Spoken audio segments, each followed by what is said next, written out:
2019 সাল এই রাজ্যে কার্যত মিরাকেল ঘটিয়ে বিজেপি 42টার মধ্যে 18টা আসন জিতল। বিধানসভায় এগিয়ে গেল 128টা আসন। সবাই ভাবলেন এইবার শেষবার, অর্থাৎ তৃণমূল সরকারের শেষবার, কিন্তু হলো না।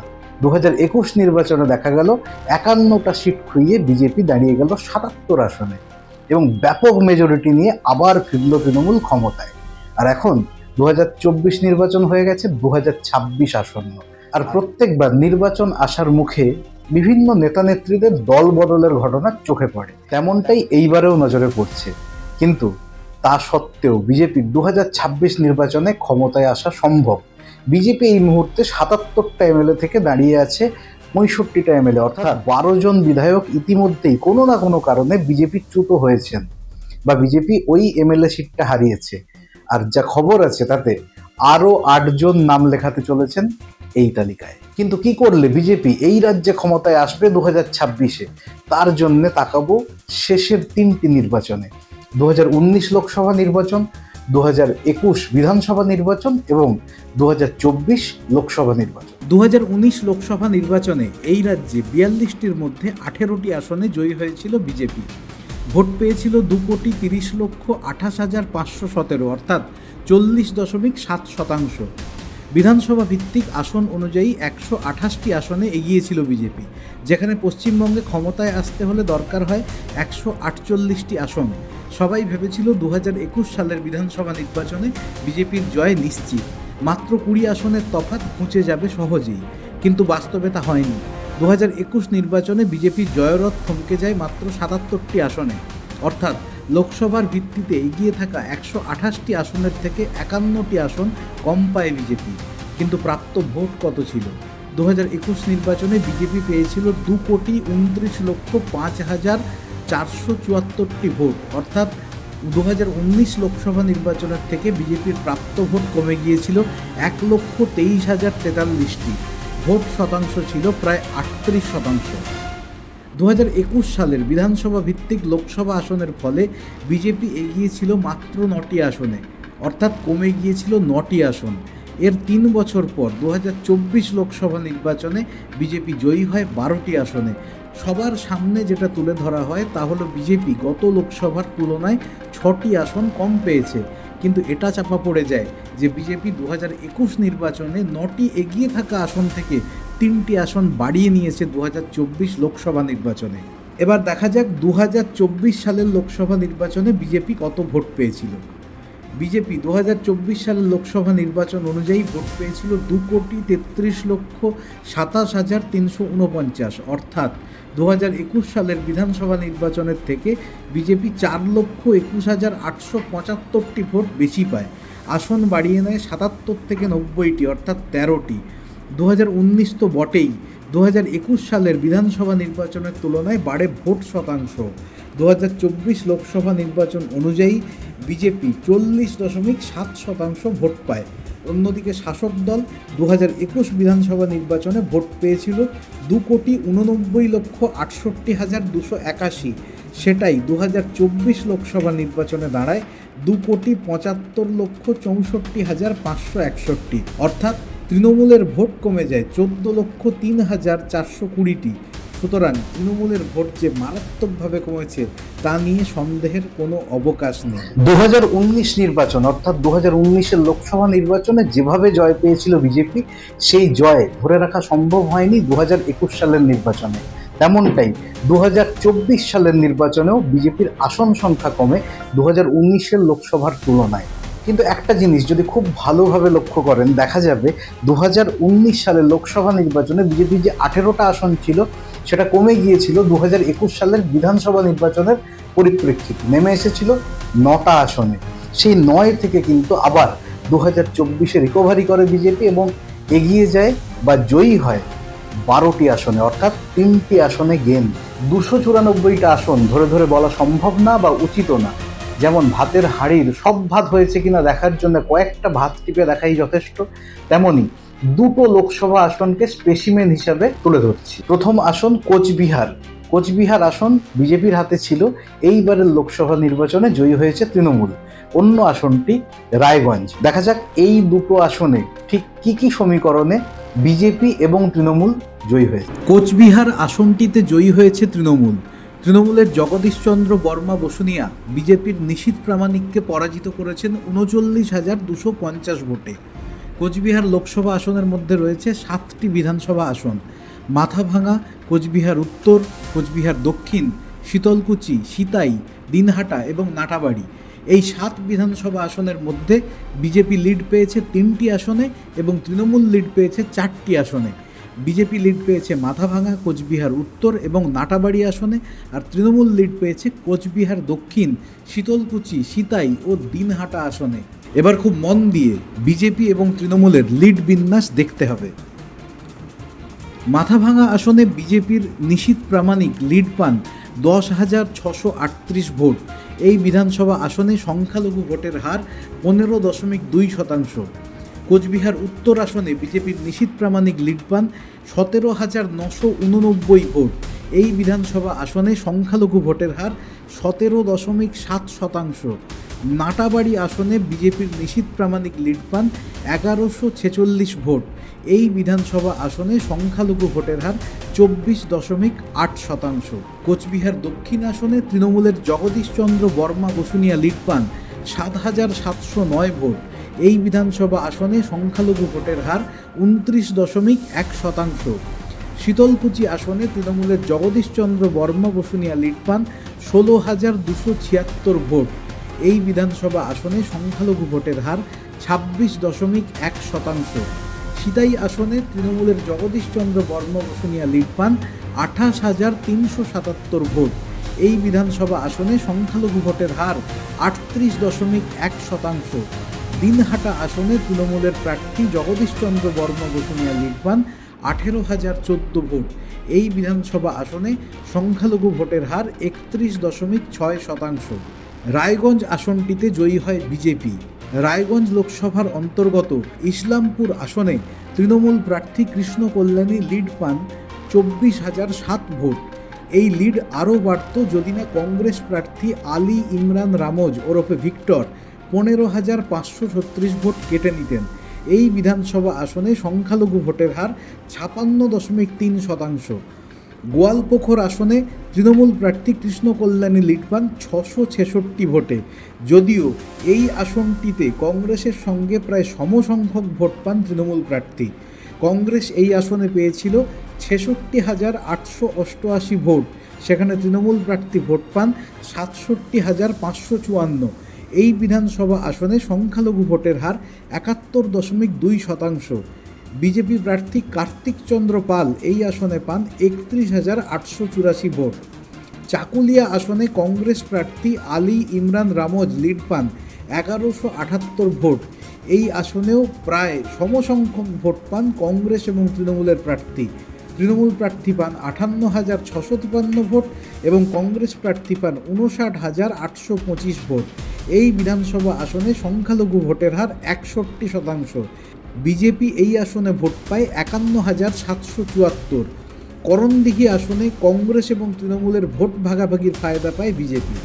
এই আসনে বিজেপি লিড করে 21,572 ভোট। বিজেপি প্রার্থী পান 86,135 ভোট। এই আসনে তৃণমূল পায় 64,563 ভোট এবং কংগ্রেস পায় 55,046 ভোট। এই আসনটিতে সংখ্যালঘু ভোটের হার 47.8%। হেমতাবাদ আসনে লিড পান বিজেপি প্রার্থী কার্তিক চন্দ্র পাল। এখানেও তৃণমূল আর কংগ্রেসের ভোট কাটাকুটির ফায়দা পান বিজেপি প্রার্থী। এই আসনে তৃণমূল পায় 88,306 ভোট, কংগ্রেস প্রার্থী পান 33,115 ভোট। অন্যদিকে বিজেপি প্রার্থী 96,161 ভোট পেয়ে লিড নেন 7,855 ভোট। এই কেন্দ্রে সংখ্যালঘু ভোটের সংখ্যা 44.3%। কালিয়াগঞ্জ আসনে বিজেপি প্রার্থী লিড পান 57,944 ভোট। এই কেন্দ্রে সংখ্যালঘু ভোটের হার মাত্র 8.6%। রায়গঞ্জ বিধানসভা আসনে ধরাছোঁয়ার বাইরে চলে যান বিজেপি প্রার্থী এবং জয় নিশ্চিত করে ফেলেন। এই কেন্দ্রে বিজেপি লিড নেয় 46,739 ভোট। উল্লেখ্য বিষয় হলো এই আসনে সংখ্যালঘু ভোটের হার মাত্র 6.2%। সুতরাং একটা কথা খুব পরিষ্কার, যে আসনগুলোতে সংখ্যাগরিষ্ঠ পরিমাণে সংখ্যালঘু ভোট রয়েছে, যদিও সংখ্যাগরিষ্ঠ বলতে আমরা যেটা বুঝি 50% বেশি, এক্ষেত্রে কিন্তু তা নয়। যে আসনগুলোতে 30 থেকে 35% সংখ্যালঘু অর্থাৎ মুসলিম ভোট রয়েছে, সেই রকম একটা আসনও বিজেপি 2024 লোকসভা নির্বাচনে পায়নি। কিন্তু তাৎপর্যপূর্ণ বিষয়, পশ্চিমবঙ্গে হিন্দুদের জনসংখ্যা 68%, বাকি মুসলিম সহ অন্যান্য সম্প্রদায়, এর মধ্যে অন্যান্য সম্প্রদায় রয়েছে 5% এবং বাকি সবটাই মুসলিম। এই জায়গা থেকে মানতে হবে যে 68% ভোটের মধ্যে কিন্তু বিজেপি 2024 সালের লোকসভা নির্বাচনে তাদের 38%-এর বেশি ভোট অ্যাসিওর করেছিল, অর্থাৎ হিন্দু ভোটের বাইরে যে ভোটটা ছিল সেটার পরিমাণ মাত্র 30%। সংখ্যালঘু ভোট যেমন একপেশেভাবে তৃণমূল বা কংগ্রেস অথবা যেটুকু পড়ে থাকে সেটা সিপিআইএম এর ঝুলিতে যায়, তার কিয়দংশ বিজেপিতে আসে না। এর একটা ফায়দা কিন্তু বিজেপি নিয়েছে গত 2024 লোকসভা নির্বাচনে। যদি সংখ্যালঘু ভোট ভাগ না হতো তাহলে বিজেপি অন্তত 3টি সিটে আরও হারত নিশ্চিতভাবেই, যার মধ্যে একটা বিষ্ণুপুর, অন্যটা রায়গঞ্জ এবং আরেকটা মালদা উত্তর। এই 3টে আসনে কার্যত সংখ্যালঘু ভোট কংগ্রেস বামেদের জোট অথবা তৃণমূলের সঙ্গে ভাগাভাগি হওয়ার ফলে ফায়দা তুলেছে বিজেপি এবং জয়ী হয়েছে আরও 3টি লোকসভা আসন। এই রাজ্যে ক্ষমতায় আসতে গেলে কমপক্ষে 44 বা 45% ভোট দরকার বিজেপি। যে দলই ক্ষমতায় আসুক না কেন তাকে পেতে হবে কমপক্ষে 44% ভোট। এটা একটা মোটামুটি পরিসংখ্যান, কারণ 50%-এর বেশি ভোট নিয়ে সাধারণত ক্ষমতায় এই দেশের গণতন্ত্রে কোনো দল তেমনভাবে আসতে দেখা যায়নি। সেই জায়গায় বিজেপি এই মুহূর্তে লোকসভা ভোটের পরিপ্রেক্ষিতে দাঁড়িয়ে রয়েছে 38.73% ভোটে, অর্থাৎ বিজেপিকে এই রাজ্যে ক্ষমতায় আসতে গেলে বাড়াতে হবে আরও 7% ভোট। কিন্তু এই 7% ভোট আসবে কোত্থেকে? এখানেই কিন্তু লুকিয়ে আছে বিজেপির এই রাজ্যে ক্ষমতায় আসার আসল রহস্য। তার জন্যে একটু খুঁজতে হবে তৃণমূলের ভোট ব্যাংক। তৃণমূলের ভোট ব্যাংকটা ঠিক কোথায়? যদি ধরে নেওয়া যায় রাজ্যে 24% মুসলিম ভোট পড়েছিল 2024 সালের লোকসভা নির্বাচনে, নিশ্চিতভাবেই এর মধ্যে থেকে 21% ভোট গিয়েছে তৃণমূলের দখলে, বাকি 3% যা পড়েছিল সেটা গিয়েছে কংগ্রেস এবং অন্যান্য বিজেপি বিরোধী দলগুলোর কাছে। 2024 সালের লোকসভা নির্বাচনে বিজেপি এই রাজ্যে 38.73% ভোট পায়। তাহলে যদি বিধানসভার ক্ষমতায় আসতে হয় তাহলে এই ভোট ধরে রাখতে হবে, পাশাপাশি আরও কমপক্ষে 7% ভোট বাড়াতে হবে। কিন্তু ভোট বাড়াতে হবে বললেই তো আর ভোট বাড়বে না। ঠিক কোন পদ্ধতি প্রয়োগ করলে বিজেপি ভোটটা বাড়াতে পারে?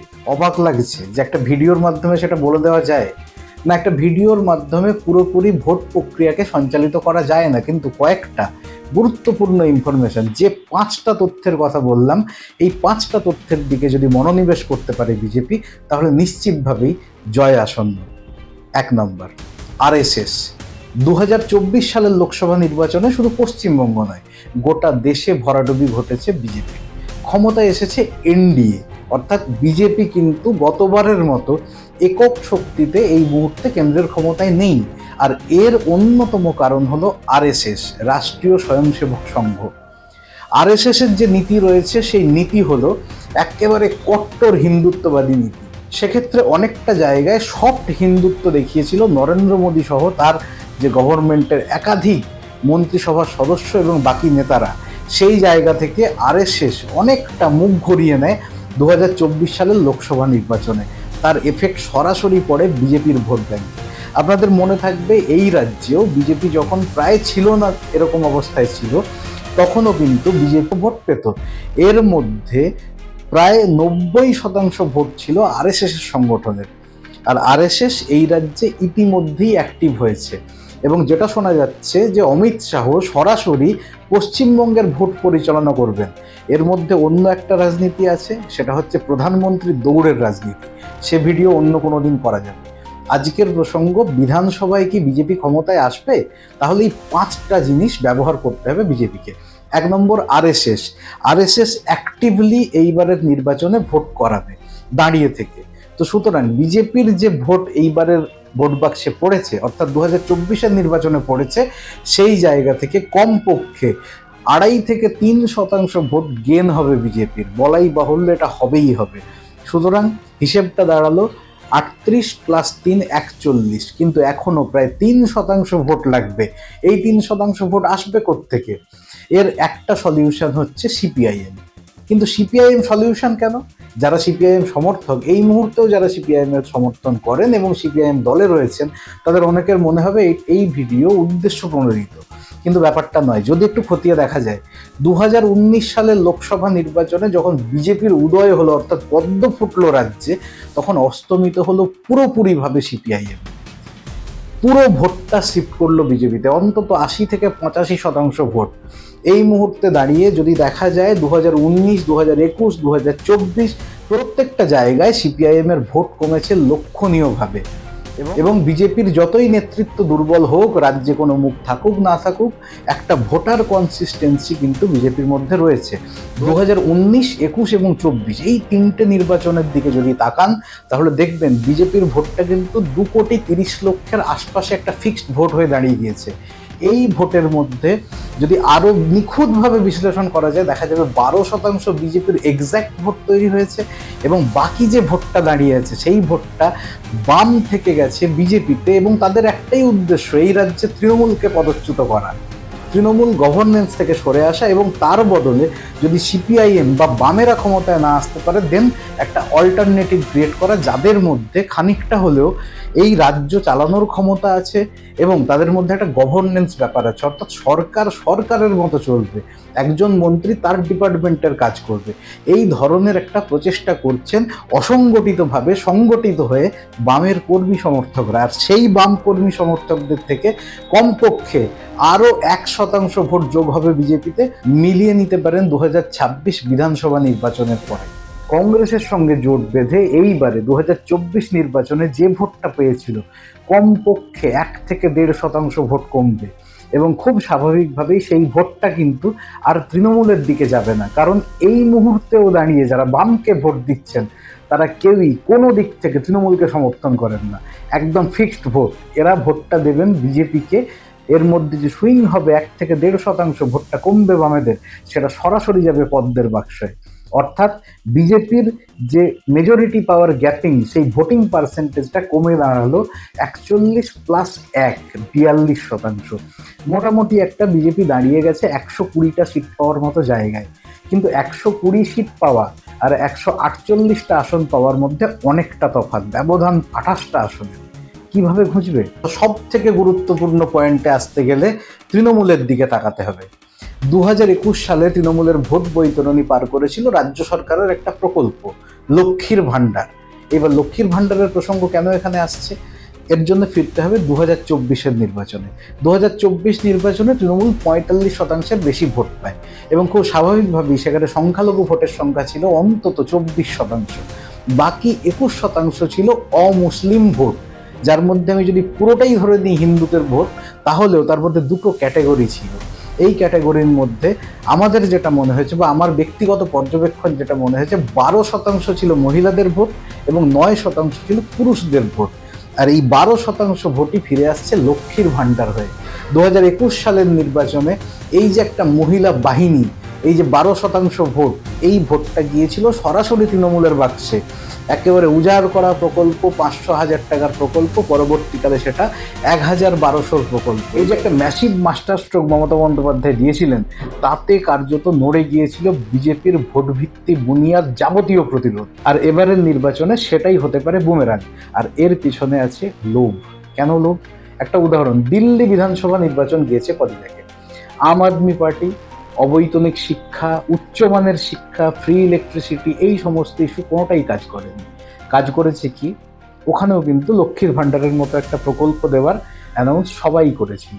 আম আদমি পার্টির থেকে প্রস্তাব দেওয়া হয়েছিল বা ঘোষণা করা হয়েছিল, যদি তারা আবার ক্ষমতায় আসে, মহিলাদের মাসে 2100 টাকা দেওয়া হবে, এবং একই সঙ্গে বিজেপির ঘোষণা ছিল মাসে 2500 টাকা দেওয়া।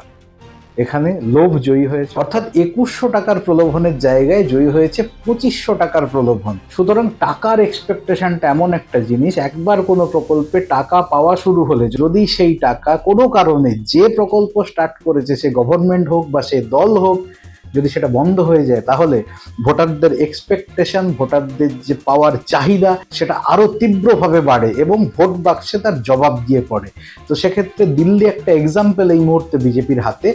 বিজেপি যদি সরাসরি দিল্লির ট্যাক্টি সে এখানে প্রচার করে তারাও 2,500 টাকা দেবে পার মান্থ, সেটা কিন্তু মমতা বন্দ্যোপাধ্যায় বা তৃণমূল সরকারের জন্য একটা অত্যন্ত চাপের বিষয়।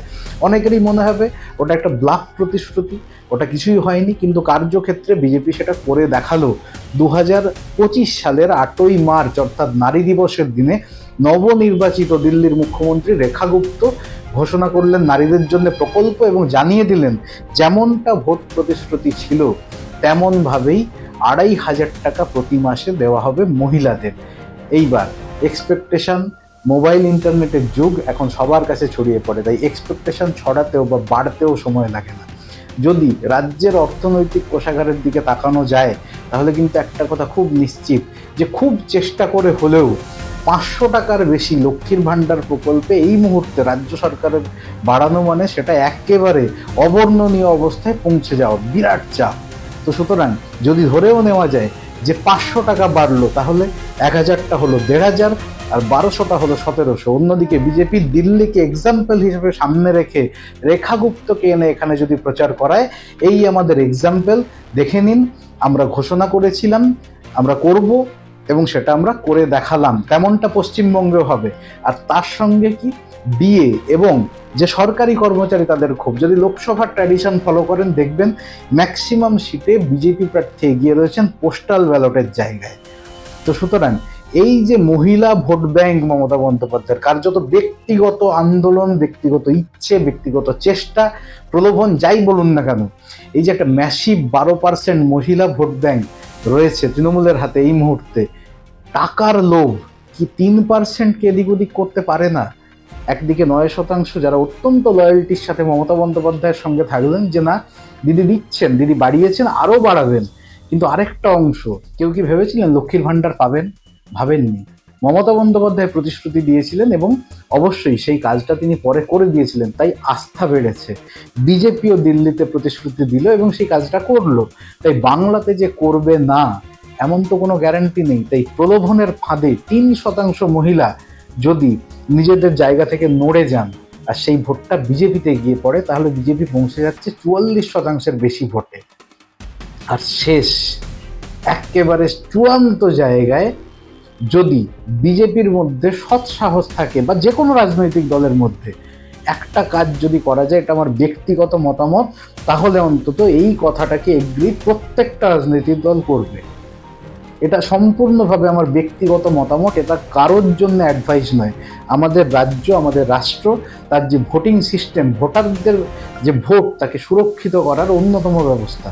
আমি ধরে নিলাম অনেকগুলো বুথ, সেই বুথে প্রত্যেকটা বুথে নির্দিষ্টভাবে পাবলিক ওপিনিয়ন নেওয়া বা ভোট করানো সম্ভব নয়, কারণ বেশ কিছু জায়গায় লুট হবে, বেশ কিছু জায়গায় ইভিএম চুরি হবে, অনেক ছাপ্পা, রাহাজানি, মারামারি, বোমাবাজি সব কিছু হবে, কারণ আমরা দেখে অভ্যস্ত।